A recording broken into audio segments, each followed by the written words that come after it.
Êxodo 20 ss, Deuteronômio 5 ss 16 ss. Na cidade que Deus escolher nesse país, a que chamarão Cidade Santa, em um planalto cômodo e fértil, construir-se-á um único templo, no qual será erguido um único altar, com pedras não talhadas, mas escolhidas com tanto cuidado que quando estiverem unidas, não deixem de ser agradáveis à vista. Não será preciso subir a esse templo nem a esse altar por degraus, mas por um pequeno terraço em declive suave. Não haverá templo ou altar em nenhuma outra cidade, pois há um só Deus e uma única nação, a dos hebreus. Êxodo 20.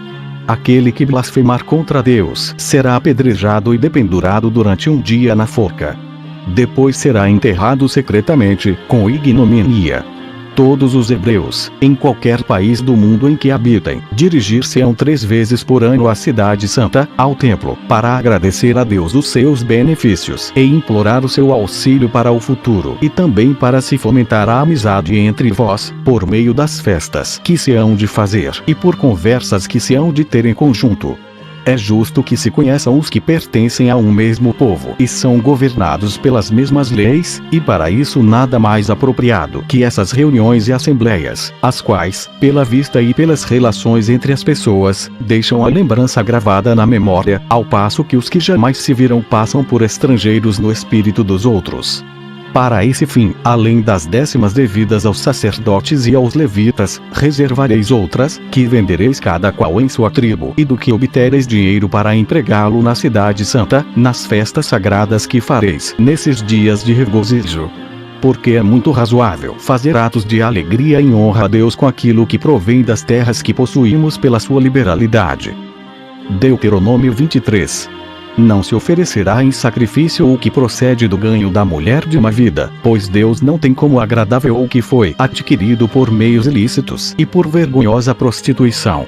Por essa mesma razão, não é permitido oferecer em sacrifício o que se tiver recebido por empréstimo de cães de caça ou de pastor para dele se tirar raça.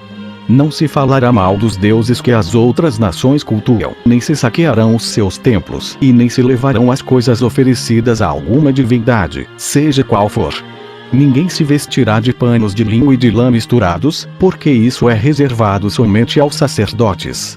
Quando se reunirem na Cidade Santa, ao fim de 7 anos, para solenizar a festa dos tabernáculos, o sumo sacerdote subirá a um lugar elevado, de onde lerá publicamente toda a lei, tão alto que cada qual possa ouvi-la, sem que se impeçam as mulheres, as crianças e aos animais estarem presentes, pois é bom gravá-la dessa maneira nos corações, para que jamais seja apagada de sua memória e de modo a tirar-lhes a desculpa de terem pecado por ignorância.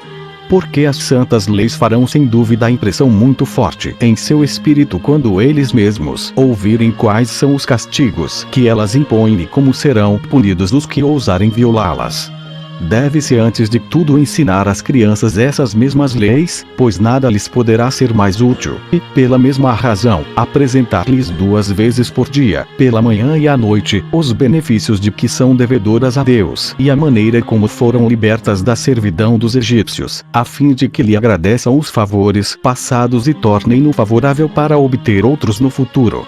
Deve-se escrever nas portas, para ter, assim, escritas em redor da cabeça e dos braços as coisas principais que Deus fez por nós, pois são grandes testemunhos de sua bondade e de seu poder, a fim de nos renovarem continuamente a sua lembrança. Devem ser escolhidos para magistrados, em cada cidade, 7 homens de virtude experimentada e hábeis no que concerne à justiça. A eles acrescentem se 2 levitas, e todos lhes prestem tanta honra que ninguém se atreva a dizer uma única palavra inconveniente em sua presença, a fim de que o hábito de prestar respeito aos homens os leve a reverenciar a Deus. Os julgamentos que esses magistrados pronunciarem serão executados, a não ser que tenham sido subornados por presentes ou pareça visivelmente que julgaram mal, pois, sendo a justiça preferível a todas as coisas, é preciso ministrá-la sem interesse e sem favor. Do contrário, Deus seria tratado com desprezo e pareceria mais fraco que os homens, se o temor de desgostar pessoas ricas e elevadas em autoridade fosse mais poderoso sobre o espírito dos juízes que o medo de violar a justiça, pois ela é a força de Deus.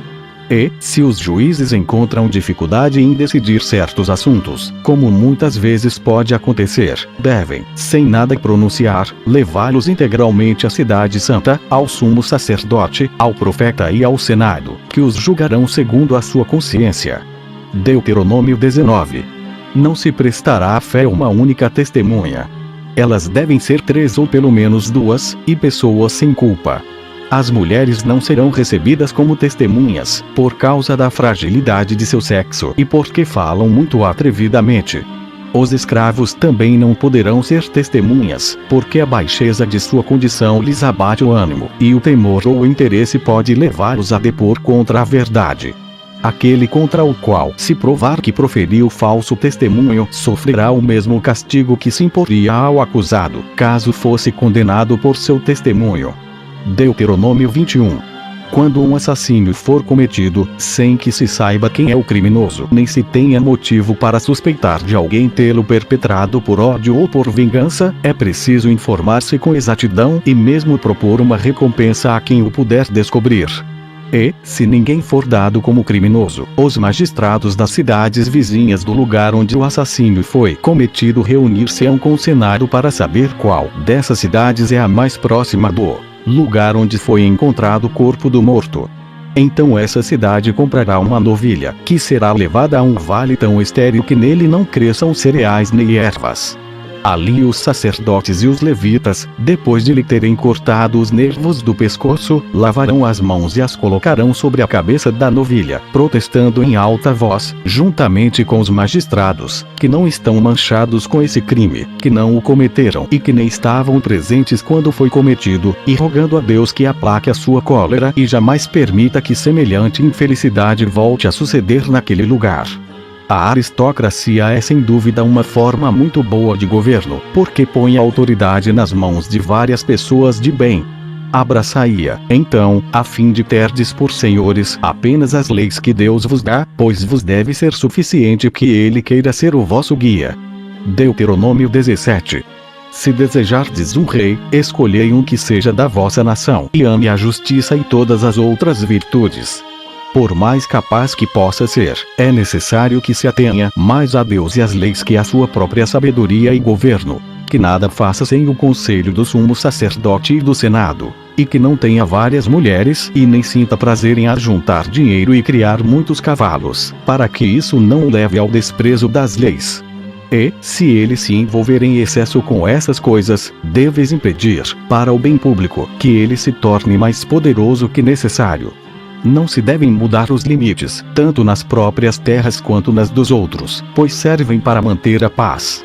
Eles devem permanecer fixos, imutáveis como se o próprio Deus os houvesse marcado, porque a mudança pode dar motivo a grandes divergências e litígios, e aqueles cuja avareza não pode tolerar que se ponham limites à sua ganância, são facilmente levados a desprezar e violar as leis. Levítico 25. Não poderão servir para uso particular e nem se oferecerão a Deus as primícias dos frutos que as árvores produzirem antes do 4º ano, a contar do tempo em que tiverem sido plantadas, porque são como frutos abortados, e tudo que é contrário às leis da natureza não é digno de ser oferecido a Deus, nem próprio para alimentar os homens. Quanto aos frutos que as árvores produzirem no 4º ano, aquele que os colher os levará à cidade santa para, com as outras décimas, oferecer a Deus as primícias e comer o resto com os amigos, os órfãos e as viúvas. Mas, a começar do ano seguinte, que será o 5º, poderá fazer de seus frutos o uso que desejar. Nada se deve semear numa vinha, porque é suficiente que a terra a alimente, sem que se abra com o arado seu seio. Deve-se arar a terra com bois, sem juntar outros animais ou atrilar espécies diferentes à mesma charrua. Não é conveniente, do mesmo modo, misturar 2 ou 3 espécies de sementes para lançar a terra, porque não agrada à natureza essa mistura. Não se devem também acasalar animais de várias espécies, para que os homens, por esse motivo, não se acostumem a tal mistura, que é abominável, pois aquilo que a princípio parece de pouca importância facilmente produz efeitos perigosos. Deve-se, por essa razão, tomar muito cuidado para não permitir imitação que possa corromper os bons costumes. Eis porque as leis regulam mesmo as coisas mínimas quando se trata de manter a todos no próprio dever. Deuteronômio 24. Os ceifadores devem não somente evitar recolher com demasiada avareza as espigas, como também deixar algumas para os pobres. Devem, do mesmo modo, deixar alguns cachos na videira e azeitonas nas oliveiras. Pois essa feliz negligência, longe de causar prejuízo ao que a prática, traz-lhe proveito, pela sua caridade.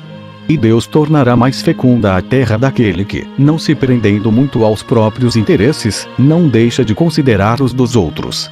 Quando os bois pisam o grão, não se deve atar-lhes a boca, pois é razoável que tirem proveito de seu trabalho. Não se deve, do mesmo modo, impedir a um transeunte, quer do país, quer estrangeiro, tomar e comer maçãs quando estiverem maduras.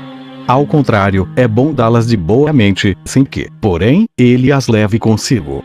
Não se deve também impedir aqueles que trabalham no lugar que experimentem as uvas, pois é justo tornarmos os outros participantes dos bens que apraz a Deus nos conceder, pois essa estação, que é a mais fértil do ano, dura pouco tempo.